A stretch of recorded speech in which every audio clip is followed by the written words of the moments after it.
Hello, everybody, and welcome to the Sellerboard Show. My name is Vladdy Gordon. I'm your host today. My guest is Nate Ginsburg from sellerplex.com. So Nate shared his story of how he started an Amazon FBA business and sold it 2 years later for almost $1 million. And I think that's amazing. And I wanted to know how he did it exactly and how can somebody replicate it today in 2020 in terms of picking the product, scaling the business, hiring the right team, getting your processes under control, and also your finances. So stay tuned. This is going to be interesting, and for me, it was very, very motivating. Also, Nate told us what he's doing now. He got involved into 4 different new businesses after the exit, and that's also pretty amazing. Please press the like button if you like this content, and don't forget to subscribe to our channel. We're bringing up those videos regularly. And before we start, a quick word about sellerboard. Sellerboard is our profit analytics tool for Amazon sellers. The pricing starts at $19 a month, and we have a vision of building the most accurate and powerful profit analytics tool with some other add-ons on top. For example, we have a module which finds lost and damaged inventory and helps you open tickets and get refunded for the inventory that Amazon damaged or lost. Or we have a PPC optimization module and a lot of other tools which we're constantly developing. So make sure you give us a try. There's a 1-month free trial if you follow the link in the description. And now let's start the show. Hi, Nate. How are you? I'm doing good, Vladdy. How are you? Doing great too. Thanks. So you're somewhere in Asia, based on the light. Yeah. Currently in Chiang Mai, Thailand. I'm actually just got back from spending New Year's in Saigon, Ho Chi Minh City, Vietnam, where I used to live for a couple of years, and got back. Now I'm speaking at an event in a couple of days, and it's right in time for burning season, which I'm not sure if you're familiar in Chiang No. Mai, but around this time of year, there's something of like the farmers, something with their crops to like, I don't understand all the details, but what happens is they just like burn a ton of stuff, and the result is terrible smoke and air quality. And like today was not a good day for air quality, and I'm looking out. Normally it's a nice view, clear mountains, and it's just kind of smog. So Wow. not the most pleasant for that. And now, I mean, this is kind of the time of year that it's kind of a mass exodus from Chiang Mai. So we'll be here for I have the event here and stick around for briefly after, and then we'll also be making my leave. Okay. And tell us, where do you have like a home base somewhere, or are you nomads? Yeah, so I've been living mostly abroad since I think like 2013, Mhm. and these last few years it's kind of been like half the year in Asia, and half the year in America, a little bit in Mhm. Europe, but like I've been like the winters in Asia, and then Mhm. half the year otherwhere. Okay, so this seems to be a pretty cool lifestyle, and I'm sure a lot of listeners would like to do this as well. So um, tell us a little bit about yourself and how did you get to where you are? Yeah. Well, first I'll say that if I can do it, anyone can do it. So anyone that's listening here, and that's, I think, the first thing where my story starts, and for any listeners out there, wherever they are in their journey, is really deciding and committing to what it is that they want. And so for me, this was back in 2013. I was 25, wanted to travel, wanted to have a business, wanted freedom, and started listening to some podcasts, maybe similar to this. Hmm. Got inspired and basically booked a one-way ticket to Asia Hmm. at the end of 2013. And when I moved out to Asia, that's when things started to come together. Something else that I've learned, and totally believe is you're the average of the 5 people you surround yourself with. And so coming over to Asia, that was when I really started meeting other entrepreneurs that were, doing all kinds of different things. That's how I got introduced to Amazon, was some friends that I was hanging out with in Chiang Mai in Vietnam. They were doing e-commerce. It was going well. And so that's what got me to then, get started in Amazon and launched my first product in 2015. And was it a private label product?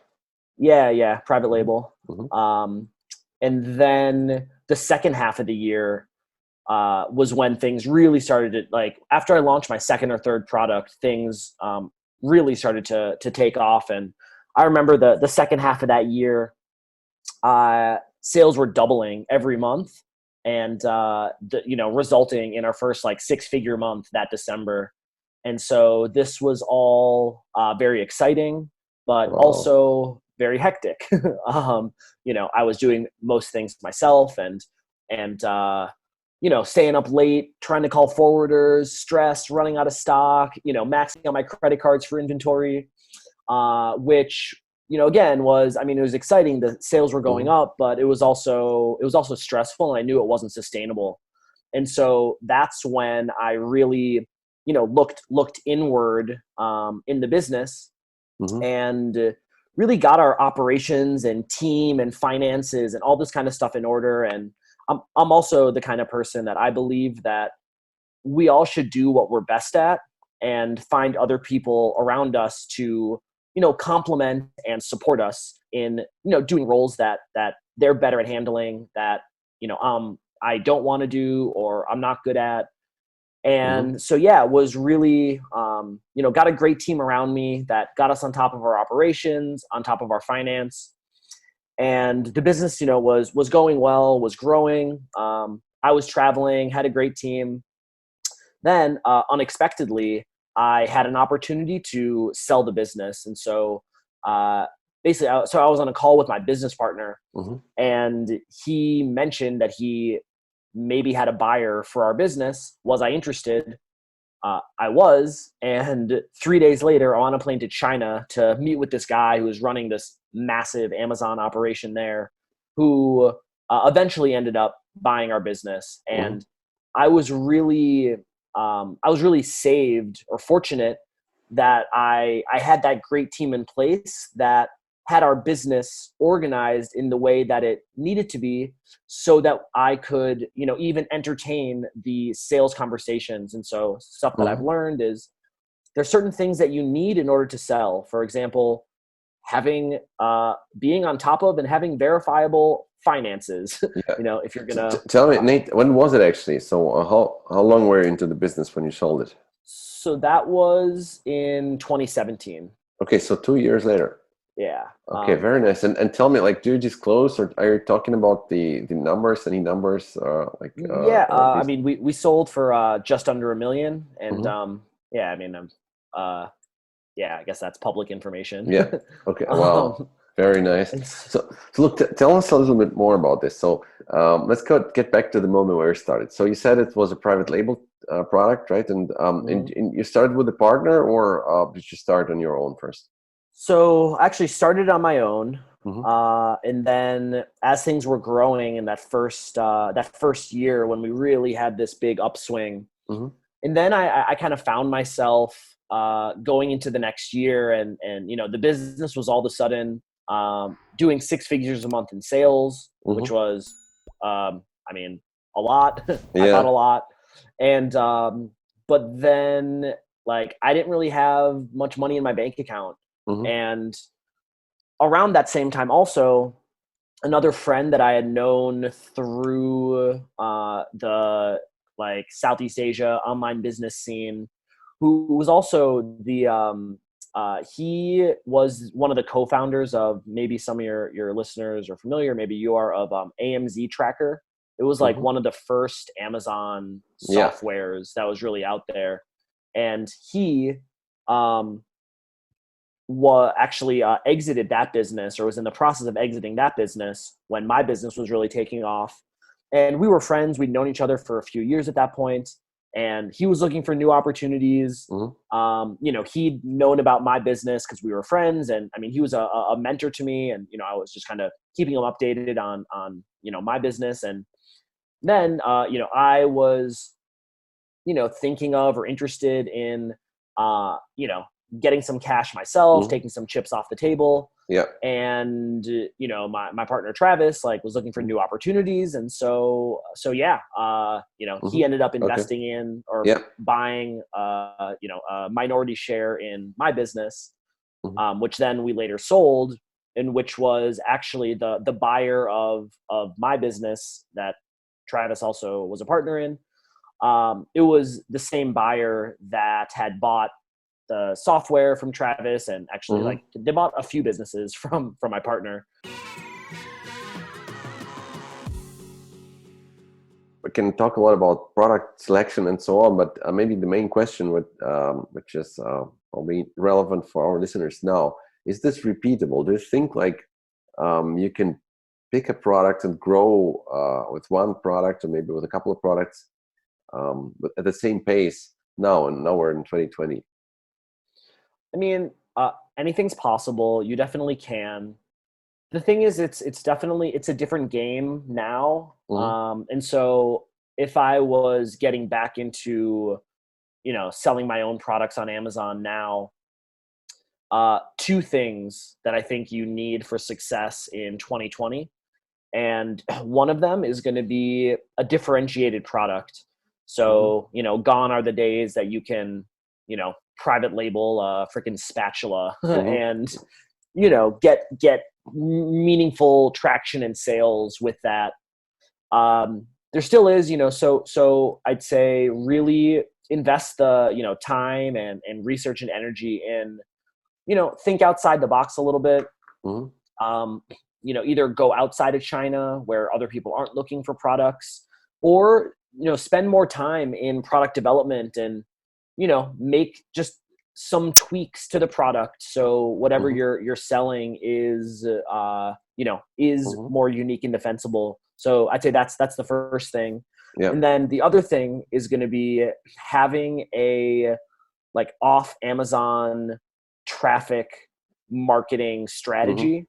So this is something also, I think I mean, I've been doing a lot of speaking the last quarter, and, you know, connecting with a lot of other people and other speakers at events. And this is what consistently, you know, what I'm seeing that's working is building your own mailing list and using that to, you know, launch products, get reviews, get traction. And there's different ways to do that. But yeah, the ones that I'm seeing that are having the most success now, like that's a part of their strategy is having off Amazon sales. So yeah, with the differentiated product and, you know, your own list and kind of off Amazon promotion, I think that you definitely can have good success.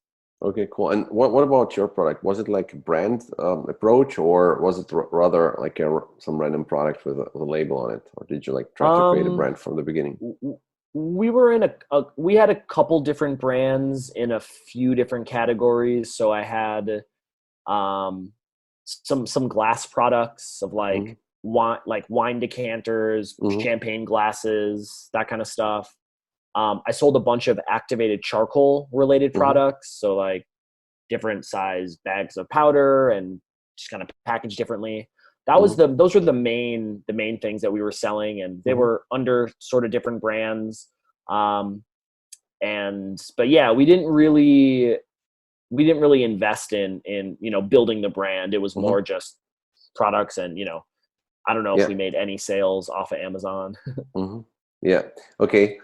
So tell us, like, how did you scale? Was it by the number of products, or you know, by increasing the sales? So for us was, I think, you know, in general, the way to scale an FBA business is launching more products. And so that's what we did. You know, we had, so, you know, I mentioned building this team to support the business. And, you know, we had for a period, you know, it was like the product launch machine and finding the product, and then, you know, all the different steps that would, you know, get into the launch. and yeah, that was, we also had some capital to play with from my business partner, because launching products is expensive. I mean, e-commerce is expensive, launching products is expensive, growth is expensive. And, but we had a little bit of a cushion because of my partner who had a lot of money. Okay, no, okay, that's certainly a good thing to have. Okay, and what about like hiring people and delegating stuff and so on? So, I was a seller myself, by the way. Also around 2015, I started in Germany, and I also sold my business, but not that successfully as you. Yeah, my problem was at a certain point in time, I kind of also figured out, okay, I need more products. And when I had only one, it was manageable, right? So you invest like a lot when you're starting, when you're making pictures and optimizing and getting reviews and stuff. But when it's running, it's not too much work, right? You just need to reorder. But I was like constantly launching products, and I had different products from different niches, and I was like basically managing it the whole time. And I thought, okay, maybe I could hire people, but then my margins go down, right? So I need to invest some money. So how did you manage this scaling? Yeah, I guess early in my career, I guess started to get experience with hiring outsourced teams, and yeah, that was a skill that I really honed and have become like very effective at. And so, I mean, for me, maybe my best skill as an entrepreneur is hiring good quality people, also at reasonable prices. And so, I mean, now I've got a team of maybe 15 or something with my new business, and most of them, the core of them, are in the Philippines, but also I've got a couple Americans, European, or a couple Americans, a couple Europeans, and yeah, I mean, that's those same sort of approach is what I took to grow the business, was getting the right team in place. So okay, so tell us, if somebody is targeting an exit, right? Obviously, I mean, you meet some maybe researchers and sourcing guys. I think that's that we kind of talked about a couple of times on the podcast already. But like, if you're heading towards an exit, like what should you do, or how should you basically scale or organize things so that the business is sellable? So in order to sell a business, there are two things necessarily that you need in order to sell. And so the first one is operations that aren't dependent on you to run. And that one, with the FBA business model, mostly taken care of for you. By nature of running FBA, you're not the one shipping stuff out. Yeah. So yeah, it's FBA business is very transferable asset. So, you're okay on that. The second one is you need to have correct and verifiable finances. So that's going to be bookkeeping, your P&L. Depending on the size of your business, you might also need a balance sheet. If you want to sell for 7 figures, balance sheet for sure. Yeah. And so, yeah, this is stuff that we work with businesses now that want to sell. And sometimes these are ones that, like, they're ready to sell ASAP. And then we start working with them, and we have these different reports and audits that we'll go through and see where they're at and what they need. And most common is that they're doing something wrong on the finances side, something wrong on the bookkeeping, and then my team has to come in and like clean this up retroactively and like rebuild their finances, which is fine for us. I have a great team. We're very good at this work, but it takes time, delays the sale, costs them more money. And so the advice would be to get on top of this stuff, immediately. If you want to sell ever, even if you don't, it's so vital to, have correct finances. And often it gets kind of pushed to the back of the list, but it's something that really, if you don't if you're not on top of it now, it's going to be more expensive for you later in time, also in money. In terms of the price you get, probably, right? I mean, it's just like adds up over time. I mean, you're looking at, it's not expensive. We charge a couple $100s a month for bookkeeping. That's done. No, correct. I mean, like if you don't manage your finances on time, then you're probably going to get a lower price when you're selling the business, right? I mean, it's more that you need to get the finances cleaned up before you can sell. Okay. And so get it. It'll cost you more money where and this happens, we see businesses where, let's say you want to sell, you think that you're, on top of your, P&L and bookkeeping, but you're actually not. Now you need to pay us to redo it for, 6 months, 12 months, 18 months. And so it's not $300 a month. It's, $300 a month times, 10 months, which is going to be more expensive. But then also the time factor. I mean, we can do this effectively, but it takes time to go back, and you're doing a year's worth of stuff. In terms of the team and maybe the margin, like what is a typical buyer expecting? Are they expecting like the business to make profits, or is the revenue enough because they assume it will grow, and they will kind of have economies of scale on the team and resources? Yeah. So what's the guidance on that?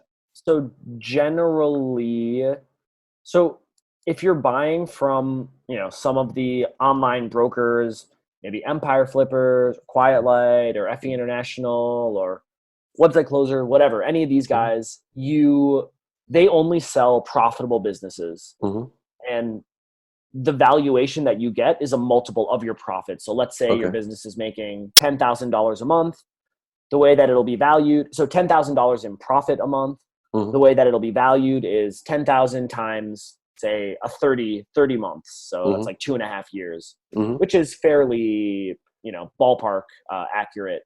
And so generally the higher your profit, the higher the multiple. And so if your business is making $10,000 a month profit, maybe it'll sell for 30x monthly.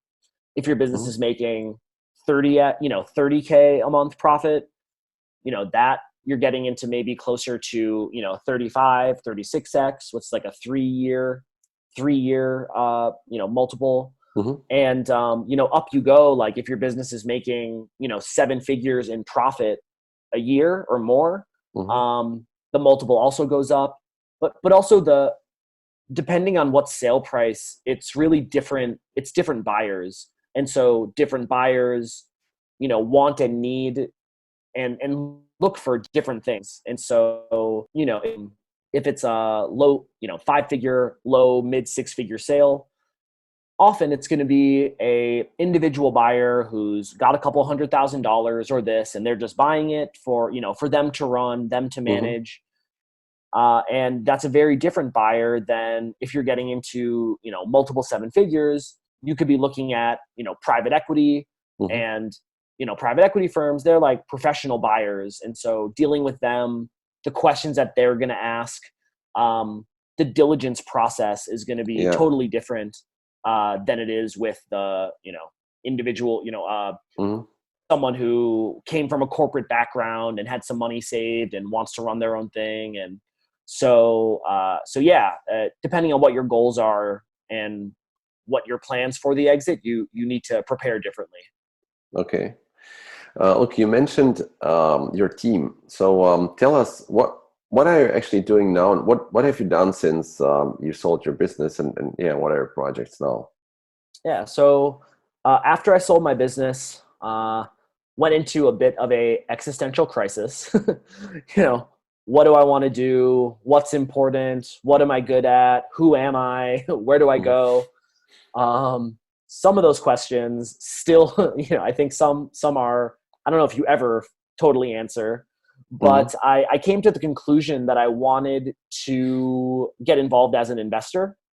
And so then started looking for opportunities. And the first opportunity, I know our connect, who was a previous guest on your show, is Brent from AMZ Pathfinder. And so Brent was someone who was he did some consulting work for me in my FBA business, years ago. So I knew Brent. I knew he was a really good guy, really smart guy, really knew his stuff when it came to Amazon ads. And, as we were kind of talking, realized that where he needed help was getting the team in place, scaling the operations, automating the business, being on top of the finance, all things that me and my team were really experienced with. And so seemed like a good fit. So we moved forward, I invested, and, fast forward 2 years and the business has done so well. It's grown 5x or 6x or, really on a exciting trajectory. And so, that was going well. And then, about a year later, kind of, maybe look for another opportunity. And then again, another friend of mine or someone that I knew, really smart guy, had some really good skills around managing development projects, but, lacked the operations and hiring and managing and scaling and finance that, me and my team were great at. And so again, we started talking, seemed like a good fit, and, it was, or we thought it was, so move forward. And that business is, in the last year about doubled. So on a good, on a good path. Fast forward again, it happened the third time. Is it a software? Is it a software business? So that business is like outsourced development and e-commerce design development. Okay. And so we work with some design agencies doing development work as well as building e-commerce stores. Cool. And so that generally going well. It happened a third time. Someone else that I knew, he was good at this, I was good at this. We teamed up. It's going well. And then that kind of led me to think of like, oh, okay, well, like I have this experience and skill set and team that's good at, XYZ, and seems that there's other people that also, could use help from this. So started working with select clients. And so that is what has become now my consulting agency, SellerPlex. And so what we do at SellerPlex is the same things that we do for the businesses that I'm a partner in, help the business to automate, to scale, the founder to unplug, increase profits. And, really, like, I'm a big believer in, again, like me, you, all your listeners should do more of what they love, get the other stuff off their plate. The business should serve you, not you serve the business. And so that's what we, now when we work with other businesses, like we help them with the same things that we also did with the businesses that I'm a partner in that we're now offering as, I guess to other clients. Makes sense. So it's sellerplex.com, and the link is going to be in the description. So tell us, is it like specifically for Amazon sellers or for e-commerce or for everybody? So we work mostly with e-commerce. Most of our clients, so a lot of them, so all of them have an Amazon, presence, but many of them are, Amazon and Shopify. And so, my team, basically, we're really experienced with supply chain, managing Amazon accounts, finance. And so those are things of, how we work with people now. And so, supply chain, for example, is pretty, like, I've got a great team that understands supply chain really well. And like, with my own businesses, and these are people that have been with me from, when we were running our own business, we've sold stuff, shipped and sold and imported in Europe, in America, to Japan, to Australia, all over the world. And so just, we've worked with all these different 3PLs in different places. And so it's, we understand how to, figure that stuff out and get that done. So when would I hire you with SellerPlex? Is it basically a business where I'm maybe a sole entrepreneur but doing well on Amazon, and now I need help to scale and to outsource? Is that kind of right? That would be, yeah. And so with SellerPlex, so we've developed a couple different options depending on what you want. And Mm-hmm. so we have the done for you. Mm-hmm. So the situation that you said, if you have an Amazon business that's going well, but you're doing a lot yourself and you want Mm-hmm. help to systemize it, organize it, be able to scale, get on top of everything, Mm-hmm. we can come in as a done for you and just, Mm-hmm. handle it. And that can be a really good option for people that, yeah, they want the done for you, they want it done well. Mm-hmm. And also the way that we see ourselves, we're happy to continue working for as long as, you want, but Mm-hmm. we can also come in as like a bridge service or like a Mm-hmm. stair step where we come in, the Mm-hmm. business is kind of a mess. The founders, stressed, doing a lot of stuff. Mm-hmm. We can come in, clean it up for 3 months, 6 months, 1 year, whatever, and then also work with you to then hire and build your own team if the Yeah. business gets to a certain size or if that's what you need. So we're really like, you know uh, my objective and our objective is really to help, and we have the ways that we can, but Mm-hmm. also obviously willing to be flexible. So we have the done for you, and then what we're working on now that I'm really excited about is more of a done with you or do it yourself option. And this is an accelerator program that Mm-hmm. should be launching later this quarter.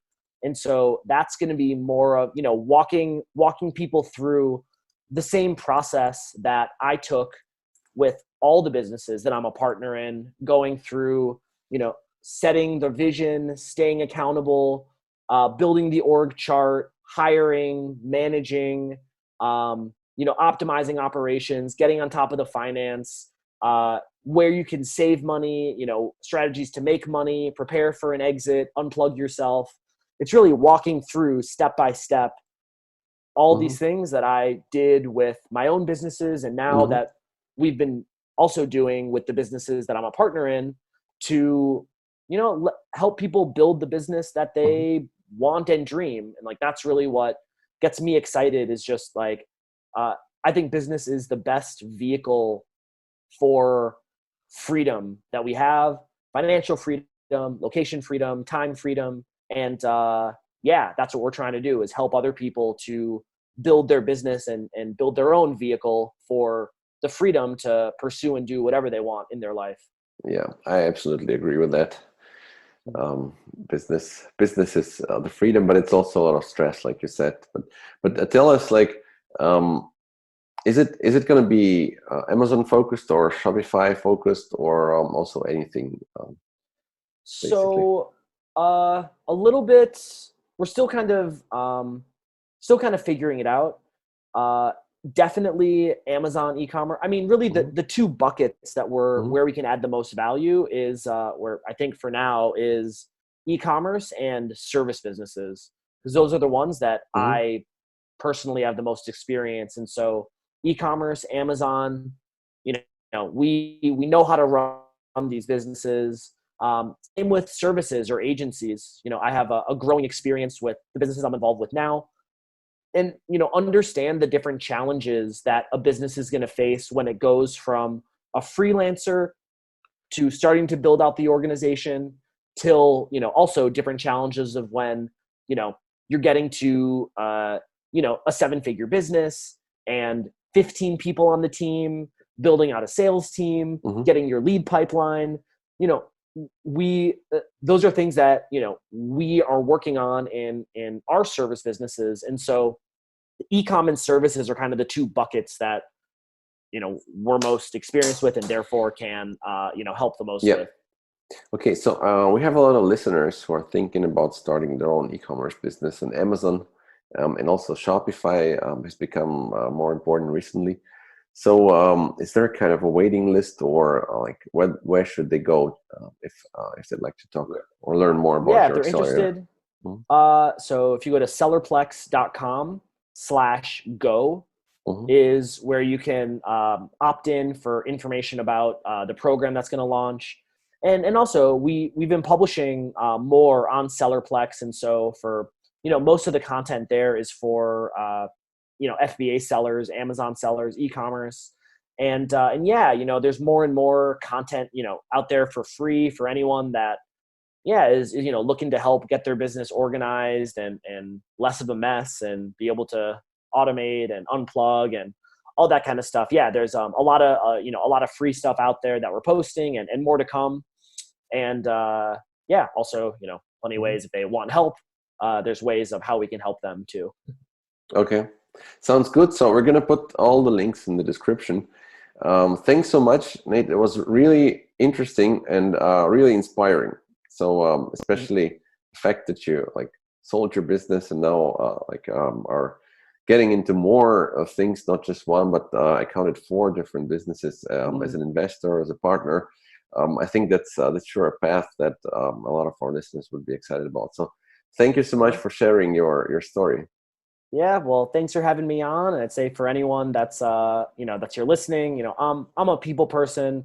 All the best opportunities in my life have come from great people that I've been able to meet. So reach out. I'm Nate Ginsburg on Instagram.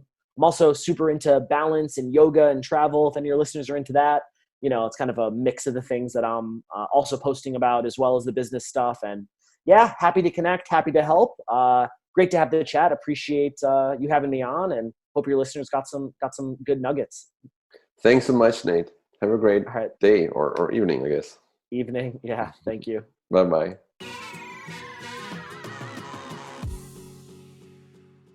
Thanks so much for watching, guys. I hope you like this content. Please post your questions below, and don't forget to press the like button and to subscribe to our channel.